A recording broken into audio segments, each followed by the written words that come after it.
양훈신의 화, 일갈, 분노. 안녕하세요. 양신TV 양훈신 나흥식 수의사입니다. 오늘은 양훈신의 우려 관련돼서 진행을 해볼까 해요. 페이스북, 유튜브, 인스타그램 이런 데 보면은 많은 고양이와 관련된 영상들이 있잖아요. 보는 입장에서는 되게 귀엽고 즐겁고 예쁘다라고 할 수도 있지만 저는 양훈신이기 때문에 고양이의 입장에서 이 영상들을 보고 한번 평가를 하고 괜찮은 건지 웃을 수 있는 건지를 좀 설명을 해볼까 합니다. 지금 보면은 저희가 지금 볼 영상이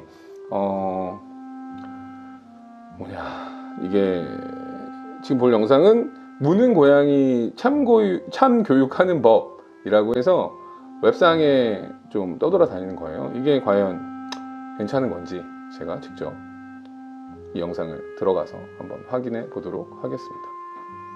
이 영상이 고양이 무는 고양이 관련돼서 참교육하는 영상이라고 합니다. 이게 뭐야?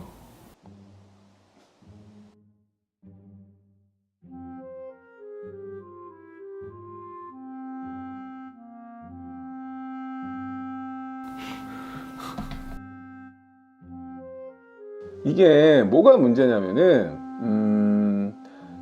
고양이들을 교육하고 강아지도 마찬가지고 개의 경우든 고양이의 경우에든 교육하는 방법이 여러 가지가 있어요. 저희가 항상 얘기하는 게 긍정 강화 교육이라고 해서 항상 아이들에게 기분 좋은 감정, 기분 좋은 상황들을 아이가 행동을 계속 할 수 있게끔 도움을 주는 것들이거든요. 근데 이러한 것들은 그런 의미에서 말씀을 드리자면은 약간 공포심을 유발을 해서 아이가 이 상황을 하지 않게 하는 영상이라고 생각하시면 좋을 것 같아요. 약간 비약일 수도 있어요. 한마디로 좀 오지랖일 수도 있는데 이렇게 되면은 아이들은 조금 이 상황에 대해서 갑작스럽게 이게 진짜로 실질적으로 영상을 봤을 때 얘가 물었던 애인지 아닌지도 몰라요. 이게 직접적인 위해는 아니죠. 직접적으로 아이를 때리거나 이런 거는 아니지만 그런 상황, 분위기를 만든다던가 공포 분위기를 만들면은 사람이 심리적으로 위축이 되잖아요. 그러니까 그런 경험 있지 않나요? 제가 아주 옛날에 체벌이 있을 때 학교 다닐 때 그럴 때 본보기로 아이를 한 아이를 막 때리거나 심하게 이러면은 다른 아이들이 되게 무서워서 자연스럽게 조용해진다던가 이런 상황들을 생각하시면 좋을 것 같습니다. 물론 저는 학교 다닐 때 맞진 않았지만 네. 그런 것들이 다들 그런 거라고 생각하시면 좋을 것 같아요. 그러니까 어떻게 보면은 학습시키고 교육하는 방법 중에 상당히 공포의식 아니면 무서운 감정을 가지게 해서 아이가 순하게 만드는 아니면 내가 원하는 행동을 하게끔 하는 거. 하지만 행동학적으로는 권장하지 않는다. 네. 이 정도면 제 오지랖이 충분히 떨었는지 모르겠지만 일단 오늘 양훈신의 우려 편에서 준비했던 고양이 무는 버릇 참교육 시전하기 에서는 그렇게 설명을 드릴 수 있을 것 같습니다.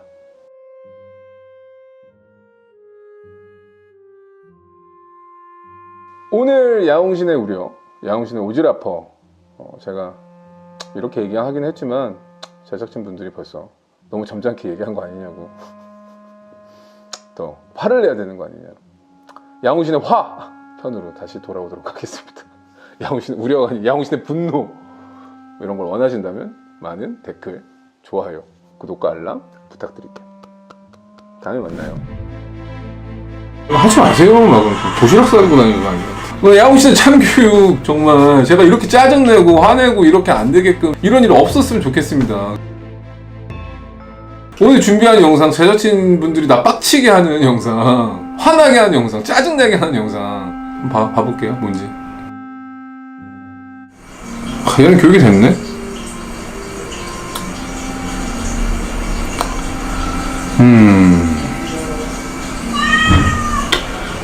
일단 병기 교육을 왜 하는 거지?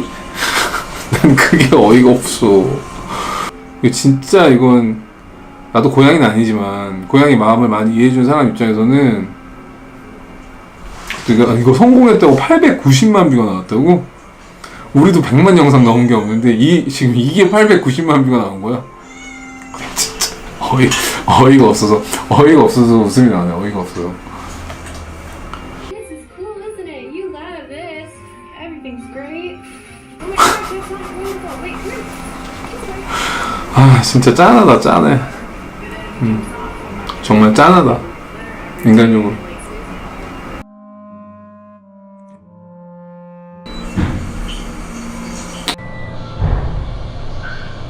너 진짜 변기교육 하라고 하면 변기교육 해도 되요라고 하지 마세요. 막 도시락 싸고 다니는 거 아니야. 이 변기교육은 진짜 전형적인 인간 중심의 사고라고 생각해요 진짜. 왜냐면 화장실에 치울 필요가 없잖아.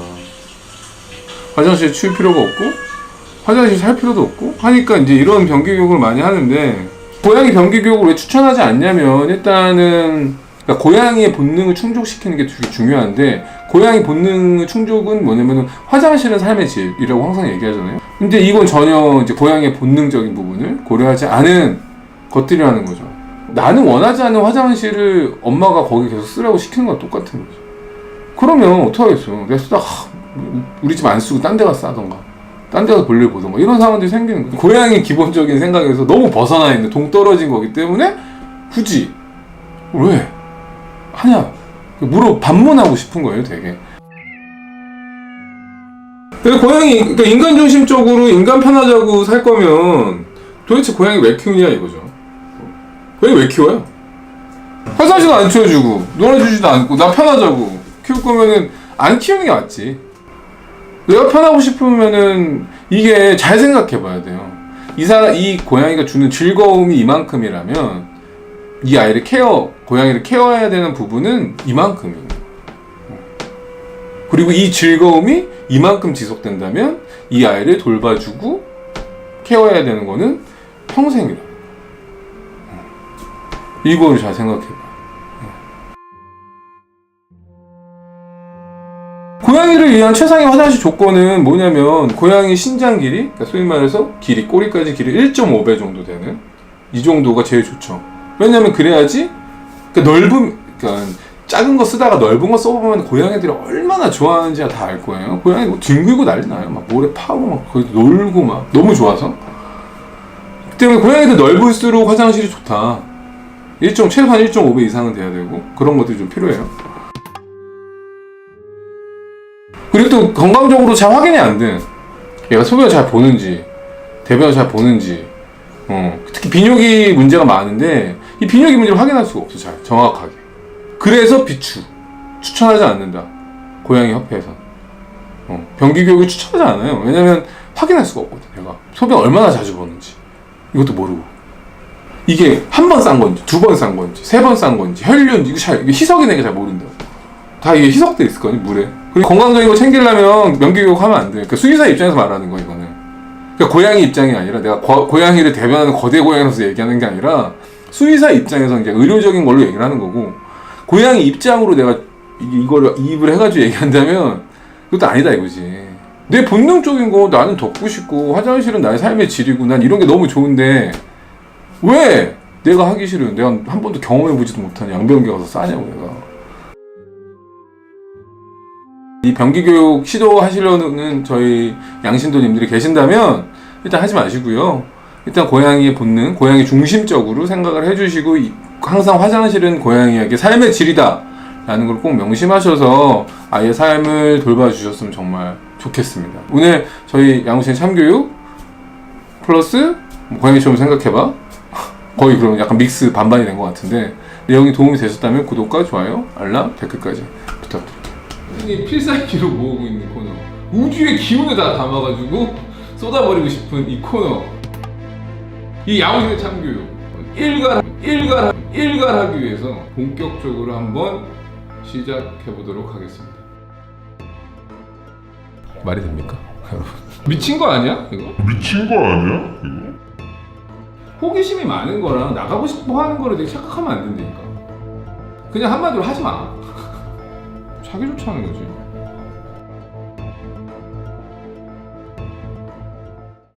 고양이도 산책이 필요한가요? Let's try this. No, let's go this way. Let's go this way. 봐봐, 되게 막 예를 들어서 들어가고 싶다고 난리치던가 막 이런. Just lost to some. Let's go. 얘 봐봐, 완전 막 끌려가. 이게 뭐야? 막 뒤뚱뒤뚱 걷고 막 이러면 이렇게 끌려가듯이. 근데 웃고 있어. 미친 거지 이건. 아 이건 미친 거 같은데. 나는. 이런 거 하면 따라하면 안 되죠. 당연히 따라할 바보 같은 보호자들은 없겠지. 항상 얘기한 cat is not a small dog이란 얘기 있잖아요. 고양이는 개가 아니기 때문에 왜 개의 입장처럼 개가 원하는 것들을 고양이도 필요로 한다? 라고 생각을 하는 거지. 개는 산책을 통해서 개의 본능적인 걸 해소할 수가 있단 말이야. 개의 경우에는 보통 노즈워킹이라고 해서 후각적인 거를 통해서 스트레스 해소를 되게 많이 한단 말이야. 그럼 고양이는 어떤 걸 통해서 스트레스를 해소하냐? 그러니까 뭐 놀이 통해서, 예를 들어 집안에서의 놀이풍과 이런 걸 통해서 수직 공간 올라 안전하게 있는 거, 이런 게 핵심적인 건데 왜 안전함이 핵심적인 것들을 깨트려서 굳이 아이를 데리고 나가서 불안전한 상황에 아이들을 놔두냐? 이해가 안 간다. 진짜 묻고 싶어. 왜 데리고 나가는 겁니까? 그렇지, 고양이를 왜 데리고 나가는 거죠? 그러니까 집에서 열심히 잘 놀아주면 되잖아.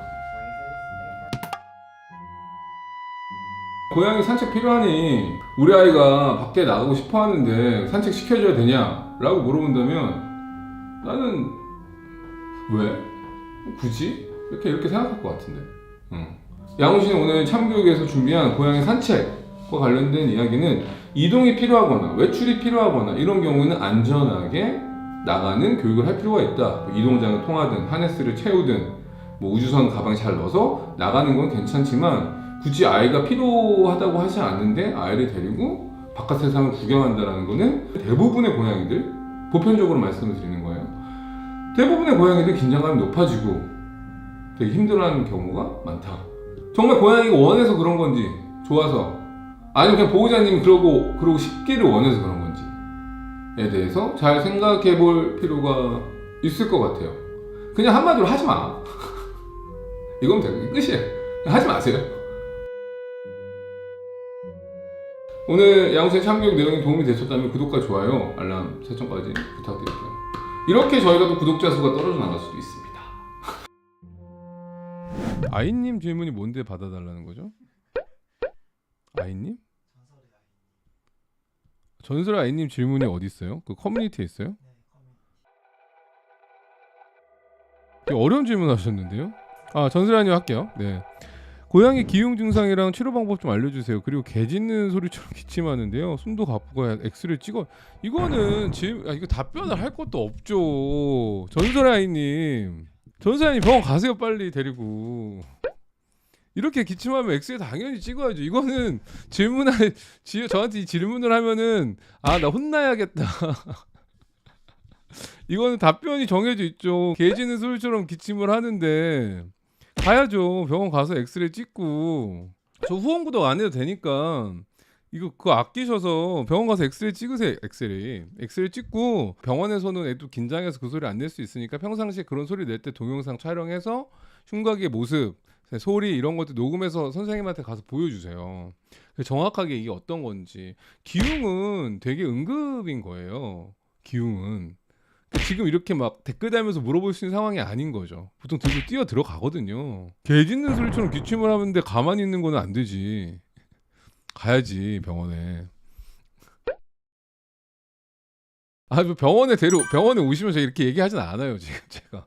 근데 이제 이런 댓글을 보면 뭐야? 이런 거 이거 병원 가야지. 이걸 뭐 온라인으로 해결하려고 그래. 뽀송님이 커뮤니티에 뽀송님이 뭐라고 적어주신 거죠? 대단하다. 뽀송님 읽어드릴게요. 라이브 보고 있어요. 성묘 벵갈 고양이 양집에서 살고 있는 집사예요. 첫 번째 질문은 사람이 쓰는 샴푸를 고양이가 사용해도 되나요? 무슨 양소리야. 안 돼요. 이런 질문하면 혼나지. 그러니까 오늘은 이렇게 제 질문 읽어주세요 하는 분들은 저 혼날 각오가 되어 있습니다라는 분들이 많나? 당연히 안 되죠. 이미 몇 번 사용해도 괜찮지. 거기 안 돼요. 몇 번은 뭐 실수를 할 수 있죠. 고양이 피부나 강아지 피부는 당연히 이게 피부가 얇아요. 얇기 때문에 좀 취약합니다. 실질적으로. 그래서 되게 유아용 샴푸 수준보다 더 연약하게 만들어요. 되게 그다음에 뭐 고양이 수염 빠진 게 2, 3주에 한 번씩 발견되는데 털가지 수염이 빠진 게 자연스러워. 이거 내가 수염 빠진다고 몇 번 얘기했는데. 그러니까 질문을 하기 전에 제가 항상 얘기하는 건 영상들을 서칭해 본다던가 유튜브 뭐 핸드폰으로 힘들지만 노트북이나 뭐 데스크탑 같은 경우는 검색할 수 있잖아요. 채널 들어가서 검색하면 다 나와요. 마지막 세 번째 질문 산책 나가면 그 양이가 겁이 많은데 또 호기심 산책 얘기를 한다고 나한테 이거는 뽀송님 계속 이해가 안 간다. 진짜 묻고 싶어. 왜 데리고 나가는 겁니까? 도대체 고양이를 왜 데리고 나가는 거죠? 와, 나 미쳤다, 미쳤네. 아니 산책 나가면 내가 얼굴이 빨개졌어 지금. 산책 나가면 양이가 겁이 많은데 또 호기심 정말 없어. 산책이 아주 조금씩 가능합니다. 그래도 밖에 나가면 너무 긴장하고 무서워해서 이대로 산책해도 괜찮을지 의문입니다. 지금 뽀송님이 저를 모르시네. 이분이 저를 몰라요. 이분이 아직 저희 채널에 온 지 얼마 안 됐어. 얼마 안 됐고 아직 저에 대한 스터디가 안 되셨네. 저에 대한 스터디가. 네, 샴푸, 수염, 산책, 뭐 쓰리콘 뭔데 일단 수염은 뭐 그럴 수 있다 쳐요. 모를 수 있죠. 모를 수 있는데 뭐 샴푸 대박이고 이거 기본적인 거죠. 그다음에 산책 얘기를 나한테 꺼냈다. 일단 저기 나무위키 보시면 나무위키 낭시 검색해 보시면 산책 얘기 나오거든요. 제가 뭐 대형 유튜버에 대한 얘기를 막 했다라는 얘기가 나올 정도로 아무튼 산책 얘기는 나무위키도 나와요. 아무튼 나 진짜 너무 웃기다. 양신님 고양이가 혼자 낮에 있는데 직장 갔다가 밤에 오면 내가 밥도 먹기 힘들 정도로 야옹거리고 울어요. 이거 외롭다는 건 알겠는데 너무 힘들어요. 고양이 하나 더 키워서 놀게 외롭게 안 해줘야 될까요? 라고 하는 거는 저희 영상을 안 봤다라는 거죠. 저는 다묘 가정을 그렇게 추천하진 않잖아요. 하나를 잘 키우자. 물론 고양이가 귀여워서 내가 잘해줄 수 있어서 두 마리를 키울 수는 있지만 그건 내가 여력이 되는지 경제적인 여력은 되는지 시간적인 여유는 되는지 정서적인 여유는 되는지 내가 막 우울하고 힘들어 죽겠는데 고양이를 키울 수는 없잖아요. 저희 방 오시는 분 중에 그런 분도 계세요. 우울증이 너무 심하신 거예요. 우울증이 너무 심하니까 누워만 계세요 집에서. 그러니까 고양이가 우울감이 왔을 것 같아요. 아니 무료함 때문에 좀 이상한 행동을 하기 시작하는 거예요 되게. 그래서 이걸 어떻게 고쳐야 되냐라고 해서 저희 병원 상담을 오신 거예요. 보호자님 얘기를 듣다 보니까 보호자님 우울증이 너무 심하신 거예요. 그래서 우선은 보호자님이 치료를 받는 게 되게 중요한 것 같다. 보호자님이 우울하지 않으셔야지 정서적으로 괜찮아야지 고양이도 행복할 수 있고 보호자가 행복해야 고양이도 행복하고 고양이가 행복해야 보호자도 행복한 것처럼 선후 관계가 그게 먼저가 아닐까라고 상담을 해드린 적이 있어요. 근데 여기서 질문이 고양이가 외로울까 봐 고양이를 데려온다라는 거는 그렇게 썩 추천되는 방법은 아닌 거죠. 왜냐면 내가 그 한 마리를 더 책임질 수 있고 노력을 할 수 있는지를 먼저 판단을 해야겠죠. 질문을 하신 분이. 네. 브리트니 점렌님, 나 이 아이디 마음에 든다. 브리트니 점렌. 한국스러우면서 외국스러운 약간 이 반대적인 아이디 되게 좋네요. 브리트니 점렌. 요새 인자해지셨네요. 그치, 안 그러면 졸라 짜증.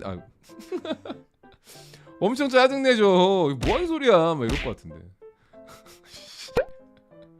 맞아요. 그 나이 먹을수록 화내서 뭐하나 생각이 드는 거죠. 저 제작 고양이한테도 되게 관대해졌어요. 진짜 옛날 같았으면 엄청 짜증낼 일도 짜증 안 된단 말이야. 헛소리 하지마 임마. 가토캣TV님, 형신님 렉돌 암컷 10개월인데 첫 발정이 왔는데 너무 불쌍해서 중성화를 시키느냐 맞을까요? 새끼 낳게 하려고 안 시켰는데 집에 순놈도 있는데 지금이라도 가능할까요? 라고 하셨는데 저에게 중성화를 질문하시다니. 저에게 중성화는 답정남이에요. 저는 중성화 무조건 해야죠. 중성화는 무조건 저한테 저를 오래 보신 분들은 저거 물어보면 짜증낸다라는 질문도 몇 개 있잖아요. 영신님 고양이 데리고 산책 나가도 되나요? 영신님 저희 중성화 안 할 건데 괜찮나요? 아까도 그런 질문. 고양이가 외로울까봐 고양이 한 마리 더 데려가도 돼요? 약간 정말 한 4년 동안 응축돼 있던 질문들, 약간 이런 거. 야 저거 질문하나? 저거 대단한 용기다. 예? 대단한 용기다. 그 다음에 애가 아픈데 병원 데려갈까요 지금? 막 이런 고민. 이거는 이제 막 이런 거 보면 이제 막 옛날 같았어. 한 4, 5년 전 같았으면 혈기 왕성할 때 그때 막 파이어 하고 막 이랬죠. 진짜 뭐야 뭔 소리를 하는 거야 도대체. 그럼 막 상처받고 막 우리 병원 안 와. 가면은 막 혼날 것 같대. 진짜 그런 후기가 너무 많아. 나중에 좀 보호자님들이랑 편하게 얘기하는 상황이 오면 자주 오시게 돼서 병원에 오면 보호자님들이 처음엔 다 무서웠대. 다 무서웠다는 거야. 진료하기가. 그래서 고민을 하고 병원에 왔대. 근데 생각보다 직접 만나보니까 제가 농담도 잘하는 편이고 그래도 좀 편하게 얘기하려고 노력을 많이 하거든요. 그러다 보면 생각보다 자상한데? 근데 웃으면 더 무섭다고? 농담 안 했어요? 농담 하는데? 아무튼 그런데 이제 사람들이 보통 생각이 그거 같더라고. 일단 무서워서 고민하다 왔는데 자상한 것 같다. 두 번째는 와서 실제로 보니까 진짜 피곤해 보인다 이 사람. 약간 이런 얘기 진짜 많이 하는 것 같아요. 죄송합니다. 죄송할 건 없고요. 지금이라도 시킬 수 있을까요 하셨는데 지금은 시키세요. 괜찮습니다. 이 중성화 수술 관련된 얘기를 하자면 뭐 잘 아시겠지만 중성화 수술은 첫 번째 발정, 두 번째 발정, 세 번째 발정 전에 하는 게 되게 중요하잖아요. 이게 왜 중요하냐면 첫 번째 발정 전에 중성화 수술을 해야지 가장 위험한 게 고양이 유선 종양이라고 제가 얘기를 했어요. 유선 종양을 예방할 수 있다. 근데 강아지보다 고양이 유선 종양이 왜 위험하냐면 강아지는 악성이냐 양성이냐, 그러니까 악성이 안 좋은 거죠. 재발 가능성이 높은 거. 악성이냐 양성이가 50대 50이에요. 그래서 치료하면은 그래도 양성이면 나아. 근데 고양이는 유선 종양 걸리잖아요. 90%가 악성이에요. 그러니까 어떻게든 유선 종양을 예방하는 게 고양이가 우리 고양이 대학까지 보낼 거야 라는 얘기 많이 하시잖아요. 그러니까 20살까지 키우겠다는 얘기인데 장수하는데 되게 도움이 되는 거죠. 90%가 악성이니까 대부분 재발을 많이 하고 엄청 고생해요 고양이들. 근데 그 유선 종양이 생긴 나이가 몇 살이냐? 대학까지 보낼 건데 보통 7살에 생기면 13년 동안 고생하는 거잖아. 15살까지 산다고 하더라도 8년 정도 고생을 하는 거고. 근데 이거를 중성화를 안 한다? 그거는 의미가 없는 거죠. 네. 왜냐면 중성화를 첫 발정 전에 하면 97% 예방이에요. 97%. 그 다음에 두 번째 생리 전에 만약에 발정 전에 중성화 수술하면 90% 예방. 세 번째 발정 전에 하면 70% 정도 될 거예요. 그 이후에는 진짜로 예방 효과가 떨어진다고요. 그래서 제가 중성화 수술은 그냥 하셔라. 그리고 중성화 수술 비율이 통계적으로 강아지보다 고양이 보호자님들이 중성화 수술하신 비율이 압도적으로 높아요. 네. 그만큼 잘 인지하고 계세요. 고양이 중성화 수술 안 했다가 유선 종양 걸리면 진짜 고생하는구나. 양심TV 거대고양이 나은식 수의사입니다. 오늘 저희가 오랜만에 준비한 저의 짜증을 보고 싶다, 분노를 보고 싶다, 화를 보고 싶다라고 해서 양씨는 진료를 하다가 이러이러한 보호자들을 만나면 분노가 치밀어 오르고 힘들고 좌절하고 화가 날까라고 해서 한번 상황별로 힘들고 짜증나고 화나게 하는 보호자 리스트 한번 준비해봤어요. 제가 이제 이거를 다시 복귀하면은 정말 화가 나기도 하고 힘들기도 해요.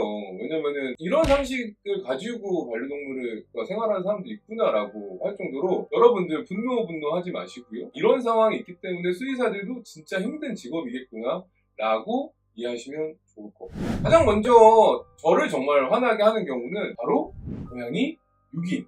말 그대로 고양이를 이제 버리고 가는 경우인데 특히나 저희 병원 앞에 유기되는 경우들이 있어요. 요즘엔 좀 솔직히 좀 없어요. 왜냐하면 이제 CCTV를 설치해 놓는다던가 앞에 누가 왔다 가는지를 확인하기 때문에 이런 일들이 적어졌는데 예전에는 박스나 거기에 이제 포스트잇이나 아니면은 뭐 편지라던가 뭐 이런 경우가 붙어 있는 경우, 고양이가 쓰던 물건들이 같이 있는 경우도 있었어요. 보면은 거기에 이제 구구절절 이제 사연들이 다 적혀 있습니다. 내가 이러이러해서 아이를 돌봐줄 수가 없고 이렇게 해서 제가 이렇게 했다. 하지만 동물병원에서는 잘 돌봐줄 수 있을 것 같다. 이러면은 이게 이제 두 가지 경우가 있는 것 같아요. 하나는 진짜로 그냥 건강한 아이가 유기되는 경우도 있어요. 이건 정말 저는 이게 되게 핑계를 구구절절하게 적었다라고 하거든요. 왜 내가 책임질 수 없는 거를 왜 이렇게 전가를 하는 걸까? 라는 일단은 화가 나죠. 그 부분 관련돼서 되게 고민을 많이 해요. 숙제를 원장님한테 토스하는 거예요. 그쪽 병원에. 그러니까 나의 고민, 내 책임감을 누가 책임져? 라는 경우죠. 그래서 정말로 동물병원 입장에서는 되게 난감한 경우가 되게 많습니다. 그리고 아프면 일단 1차적으로 치료를 해서 고민을 하는 경우도 있고 정말 병원마다 사정들이 다 있잖아요. 사정들이 있기 때문에 모든 아이를, 유기되는 아이를 다 거둘 수도 없어요. 솔직히 되게 힘든 상황이고. 그리고 게다가 또 어떤 경우가 있냐면은 지금은 이제 동물병원에서 호텔링 서비스를 많이 안 하는 데도 많지만 예전에는 이제 호텔을 맡겼다가 특히 휴가철에 맡겼다가 찾아가지 않는 경우. 그래서 저희는 진짜 이것 때문에 주민등록번호도 받고 전화번호도 받고 막 안전장치를 막 2중 3중으로 해놔도 이게 사람이 연락이 안 되거나 더 웃긴 거는 뭐냐면은 네 데리러 갈게요 라고 연락이 되는 거예요. 근데 계속 안 와요. 그러면은 저희가 어떤 법적 조치를 취하려고 하더라도 연락이 닿기 때문에 이 법망을 피해가는 경우도 있다고. 그러면 저희가 이 아이를 어떻게 할 수가 없는 거죠. 왜냐면은 일단 지금은 동물법상 아직은 반려동물이 물건으로 취급되기 때문에 이 소유자는 저희가 아니라는 거죠. 이게 난감한 경우 뭐냐면 너무 안 와서 비용이 쌓이고 쌓이다가 예를 들어서 다른 좋은데 입양을 저희가 알아보기도 하거든요. 가서 잘 살아요. 근데 오늘 갑자기 툭 나타나. 그래서 이제 자기 소유권을 주잖아요. 나한테 소유권 있는 거 아니냐. 그럼 그 사람한테 다시 데려올 수도 없는 난감한 경우가 종종 있어요. 그리고 지금 이 얘기는 포뇨 이야기이기도 한데 저희가 오늘 포뇨 있잖아요. 수술을 맡겼다가 안 되라는 거 아니에요. 수술 같은 경우에는 어려운 수술일 수도 있고 그냥 간단한 일반적인 수술인 경우도 있는데 포뇨의 경우에는 그냥 중성화 수술이었어요. 제가 집도를 했고 그래서 얘는 언제 가냐고 상담을 진행했던 선생님한테 얘기했는데 연락이 안 닿기 시작했다. 이런 경우가 왕왕 있어요. 수술 비용 때문에 예를 들어서 차이피 미루다가 비용이 더 이제 입원비가 더 쌓여간다던가 아니면은 저희가 그 부분을 적극적으로 비용을 조금 할인을 하더라도 아니면 아이가 잘 치료받고 가는 게 중요하기 때문에 이렇게 얘기 드려도 아예 그냥 연락이 안 된다. 이게 정말로 제일 난감한 유기되는 거예요. 두 번째로 또 화가 나는 경우가 뭐가 있냐면 생명을 가지고 비용 내고를 할 때 어떤 경우가 제일 화가 나냐면은 우선으로 전화를 하는 거예요. 그냥 거기 혹시 안락사 얼마예요? 하고 물어본다. 다른 데는 안락사 비용이 이만큼인데 여기는 왜 더 받느냐. 저희는 지금 이제 자구책으로 하는 거는 저희는 안락사는 이제 하지 않습니다. 정말로 저희가 오랫동안 돌보고 있던 반려동물이라던가 더 이상의 이 연명이라는 게 힘들 때는 정말 보호자님하고 오랜 고심 끝에 정말 불가피하게 선택할 수도 있는 게 안락사라고 생각은 하지만 마치 지금 수의사와 보호자의 합의된 지점이 아니라 그냥 전화로 안락사 얼마예요? 라고 물어본다던가 와서 그냥 안락사 해주세요 라고 마치 자신이 결정을 했기 때문에 와가지고 마치 의무처럼 이 생명을 의무처럼 내게 권리가 있다라고 얘기하는 경우에는 정말로 조금 화가 나요. 혹시나 좀 만성질환이나 오랜 기간 투병 생활로 인해서 고양이가 고통을 받고 고통을 받는 게 너무 고통스럽다. 보호자도 고통스럽고 고양이도 고통스럽다라는 상황이 있을 수는 있어요. 그럴 때는 정말 신중하게 담당 선생님하고 상의해서 결정을 하시는 게 좋지 않을까. 화나는 경우가 또 뭐가 있냐면 고양이가 다쳐서 응급으로 오는 경우가 있는데 또 이제 타박상 그러니까 이제 두개골이라던가 아니면은 그 흉부 쪽에 이제 폐 출혈이라던가 이런 경우가 있어요. 그러면 저희가 우선 걱정을 하는 거는 얘가 혹시 낙상 떨어져서 왔거나 아니면은 교통사고로 당했나 이런 경우를 좀 먼저 의심하거든요. 간혹 어떤 경우가 있냐면 이게 이 아이를 물건으로 생각해서 던지는 경우 실제로 진짜 실제로 있습니다. 남성이 될 때 여성이 될 수도 있는데 어떤 상황에서 자신의 감정 컨트롤이 안 돼서 근처에 있던 이 반려동물 생명을 물건으로 생각해서 던지는 경우 실제로 진짜 있습니다. 그래서 오면은 되게 둘 다 상기돼 있거나 커플이거나 아니면 부부거나 아니면 동거인 관계거나 이런 같이 오는 경우가 있거나 아니면은 동거인이 놀라서 데려오는 경우가 있어요. 그래서 그런 경우에는 진짜 난감하고 일단 1차적으로 되게 외상성 쇼크인 경우가 되게 많기 때문에 응급처치를 할 수밖에 없고 그리고 나서 사초진을 듣게 되는 거죠. 그러니까 응급 환자의 경우에는 우선적으로 저희가 응급처치를 할 수밖에 없어요. 수액을 달아줘야 되고 그 다음에 심박동을 빨리 뛰게 해줘야 되고 일단 손실이 있기 때문에 그걸 채워줘야 되고 약간 호흡이 안 될 경우에는 기관삭관을 해야 되는 상황이기 때문에 우선은 깊게 물어볼 수는 없어요. 그리고 나서 이제 물어보면 이게 이제 사람이 더 무섭다고 진짜. 나는 진짜 좀 사람에 대한 혐오감이 생기는 그런 상황들이 생기는 거죠. 좀 이런 상황들일 때 정말로 좀 너무너무 화가 나는 상황이다. 정말 절대로 제가 위에서 얘기한 이런 상황들이 안 생기게끔 꼭 반려동물 입양을 할 때는 신중하고 책임감 있게 나의 정서적인, 경제적인, 시간적인 여유가 되는지 환경적인 여유가 되는지를 꼭 체크하시고 입양하실 필요가 있지 않을까 싶어요. 최근 들어서 고양이를 학대하는 영상을 오픈 채팅방이나 커뮤니티 통해서 이런 걸 마치 자랑스럽게 공유하는 정말로 어떻게 보면 정말 사이코패스 같은 사람들이 점점 많아지는 것 같아요. 이런 부분 관련돼서 현재 동탄 이 사건 아시는 분들은 아시겠지만 동탄에서 고양이를 매몰시키고 학대하는 이런 것들 때문에 현재 국민청원이 이루어지는 걸로 알고 있고요. 이 부분 관련돼서 많은 분들 꼭 국민청원 참여해 주시고 반려동물이 학대당하고 유기되고 이런 상황들이 없기를 진심으로 바라는 마음에서 오늘 야옹신의 분노 영상 촬영하게 됐고요. 그리고 최근에 일어났던 이 동탄 고양이 학대 사건 국민청원 5월 18일까지 지금 진행 중에 있으니까요. 꼭 이 사건 공론화되고 이거에 맞는 벌을 나중에 그분은 똑같이 받았으면 좋겠습니다. 오늘 조금은 무거운 얘기이기도 하면서 제가 이야기하는 것들은 정말 다 실제로 있었던 이야기들이고요.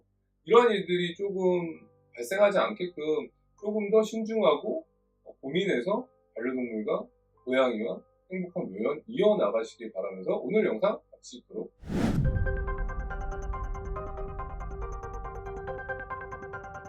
고양이 학대 사건이 네. 자꾸 왜 생길까? 네. 이어서 이게 네. 저 양신 TV에서 봤어요. 그 네. 천안에서 그 편의점에서 햄버거를 네. 유인해가지고 네. 막 패대기 쳤잖아요. 와 미쳤네 진짜 뭐하는 새끼지? 그 똑같은 사건이 한 달 있다가 또 생겼습니다, 우리나라에서. 이번에는 어디더라? 화성이었나? 거기서 또 길고양이를 막 패대기 쳐갖고 죽이는 사건이 있었는데